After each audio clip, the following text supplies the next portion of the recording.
तो अगर तुम लोग भी सीयूईटी यूजी देने का प्लान कर रहे हो तो यार तुम्हारे लिए यहाँ पे एक गुड न्यूज़ भी निकल के आई है एंड एक बैड न्यूज़ भी निकल के आई है। एंड जो कि पूरी पूरी न्यूज़ है वो यहाँ पे ये है कि सीयूईटी जो है आपसे वो हाइब्रिड मोड में भी होगा।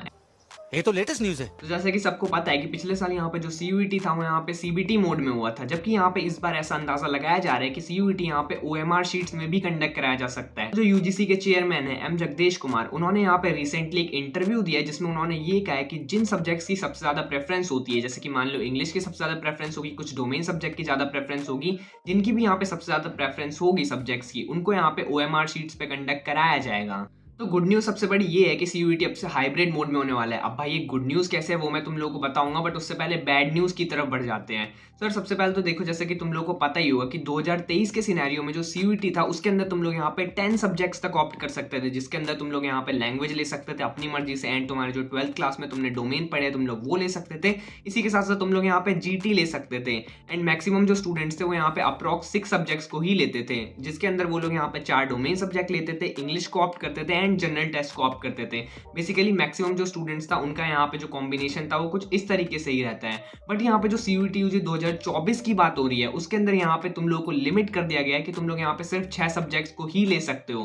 बट यार हम लोग 6 सब्जेक्ट ले सकते हैं, पिछली बार भी मैक्सिमम लोगों ने 6 सब्जेक्ट लिए थे। तो इसके अंदर यहाँ पे बैड न्यूज़ क्या क्या होने वाली है, तो यार मैं तुम लोगों को जस्ट ये बता देता हूँ कि यहाँ पे इस बार जो कॉम्बिनेशन हो सकता है वो यहाँ पे ये हो सकता है कि तुम लोग यहाँ पे या तो 2 लैंग्वेजेस ले लो, तुम लोग यहाँ पे या तो 3 डोमेन ले लो, या फिर तुम लोग एक जनरल टेस्ट ले लो।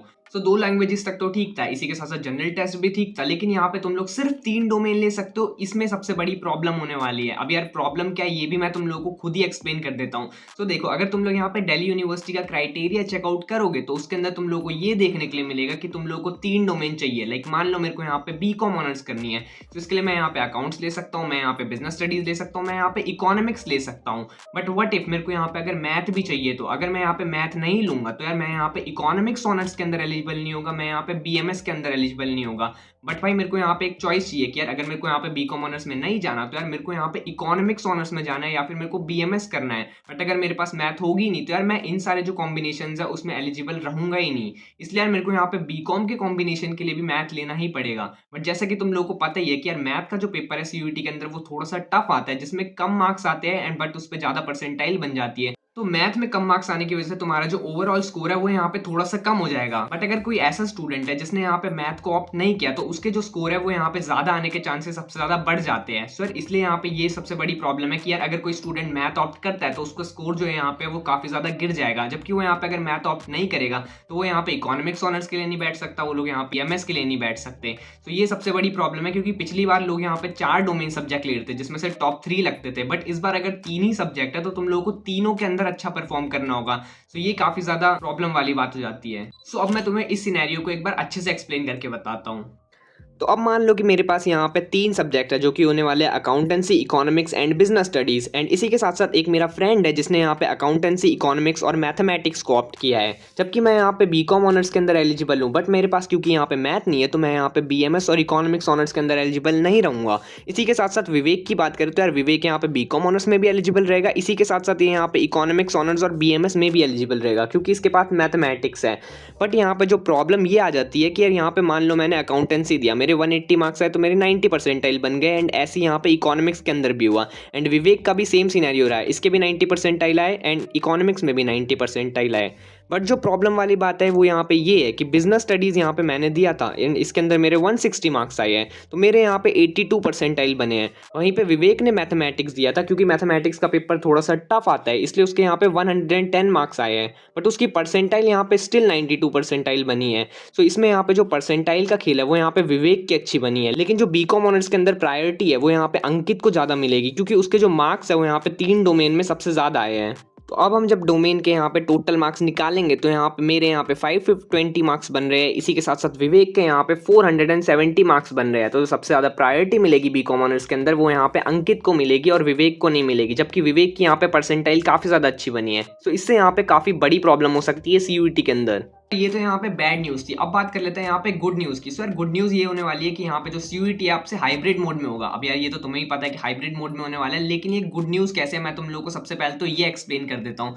सो बेसिकली अगर तुम लोग ये देखोगे तो यार यहाँ पे ओएमआर शीट्स पे तुम लोग के अब सीयूईटी कंडक्ट कराए जाएंगे जिनके अंदर हाइयर प्रेफरेंस होगी जिन सब्जेक्ट के अंदर, एंड बेसिकली नीट के अंदर भी ऐसा होता है। सो अगर तुम लोग यहाँ पे ओएमआर सीट्स पे जो सीयूईटी है वो कंडक्ट हो रहा होगा तो इसके अंदर जो नंबर ऑफ डेज एग्जामिनेशन के वो यहाँ पे कम हो जाएंगे। क्योंकि अगर मैं तुम्हें पिछली बार की बात बताऊं तो यार पिछली बार ऐसा सिनेरियो हुआ था ना कि यार लगभग 1 महीने तक पूरे सीयूईटी के एग्जामिनेशन चले थे। लाइक पूरे 1 महीने तक यहाँ पे अलग अलग पेपर आए थे। इसी के साथ साथ नॉर्मलाइजेशन जो थी वो वहाँ पे बहुत ज्यादा हैवी हुई थी। मतलब हर यहाँ पे डिफरेंट शिफ्ट के अंदर पेपर आ रहे थे, तो कुछ में यहाँ पे ईजी पेपर आया था, कुछ में यहाँ पे हार्ड पेपर आया था।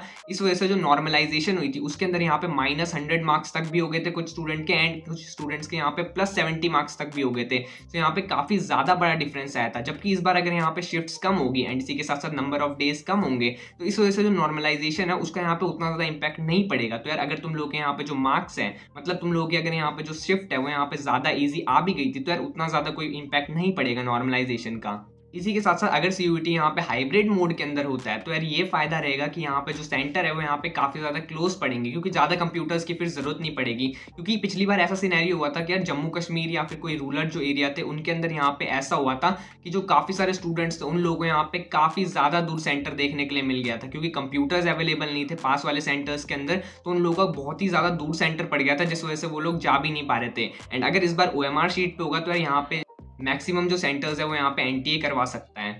पिछली बार यहाँ पे बहुत सारे स्टूडेंट्स को ये भी प्रॉब्लम आई थी कि यार हमारी जो शीट्स है वो यहाँ पे मिसमैच हो सकी है। लाइक यहाँ पे कंप्यूटर के अंदर सारे पेपर हुए थे तो बाद में यहाँ पे एक रिस्पॉन्स शीट आती है जिसके अंदर आंसर की होती है कि यार तुम लोगों ने कौन सा क्वेश्चन मार्क किया है एंड सही आंसर क्या है। बट यार काफी सारे लोगों का ना ये डाउट था कि यार हम तो ये क्वेश्चन मार्क करके ही नहीं आए, शायद कोई प्रॉब्लम हुई है, जबकि एनटीए ने इसको पूरी तरीके से इनकार कर दिया था कि ऐसी कोई भी प्रॉब्लम नहीं है। लेकिन स्टिल बहुत सारे लोगों ने इसके बारे में आवाज उठाई थी, इसलिए यहाँ पे ये काफी ज्यादा सही रहेगा इस बार कि यार ओएमआर शीट पे अगर सीयूईटी का पेपर होता है तो इससे जो काफी सारी प्रॉब्लम है वो पहली शॉर्ट हो जाएगी। सो अगर तुम लोग को ये वीडियो पसंद आई तो यार लाइक कर देना, चैनल को सब्सक्राइब कर देना। मिलते हैं नेक्स्ट वीडियो में, तब तक के लिए बाय बाय।